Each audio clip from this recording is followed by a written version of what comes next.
panahong laganap ang disinformation at misinformation, napakahalagang matutunan ng bawat tao ang importansya ng matalinong paggamit ng teknolohiya upang magkaroon ng sapat na kaalaman sa pagtalakay ng tamang impormasyon.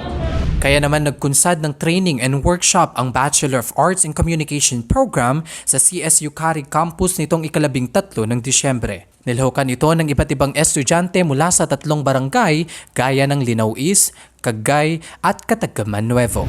Sa layuning mas paigtingin pa ang digital skills ng mga kabataan sa pamamagitan ng proyektong Digitalinong Cagayano, ginanap ang training workshop on digital media and information literacy for Cagayano youth sa CHAS Conference Hall at sa online platform ngayong araw.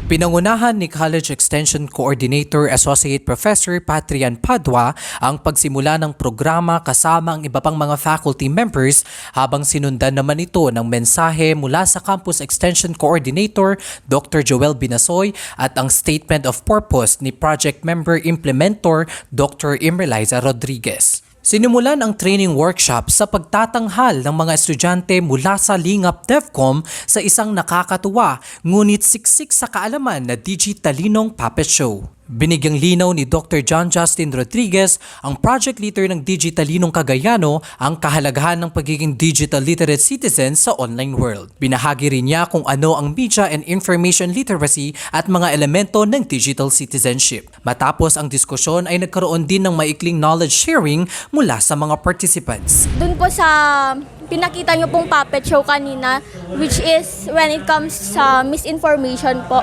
kailangan po nating basahing mabuti yung mga sources para maiwasan po nating ma-scam. Kaugnay pa rito, inaasahan na ang matagumpay na programang ito ay makakatulong sa matalino at responsableng pagbabahagi ng impormasyon. Samantala, nasilayan naman ang tuwa at sorpresa sa naganap na aktibidad na paraffol para sa mga sumali sa programa na kung saan nagbigay saya sa mga nanalong dumalo. I find it exciting and enjoyable po kasi nakaka-excite dun sa mga pa-prize po kasi syempre hindi mo alam kung sinong mabubunot mananalo and kung ano yung may uwi mo, ganun. And nakaka-enjoy siya kasi meron pong mga new learnings na na-impart sa amin at na-share yung mga nagle-lecture kanina, which is nakakataba ng puso kasi may mga bagong knowledge po kaming natutunan. Mahalagang maabot nito ang mga kabataan lalo na't isa sila sa mga vulnerable sa mga online threats.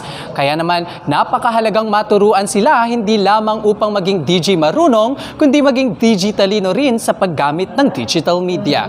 Para sa malayang pamamahayag, Abelardo Magora, Balithian.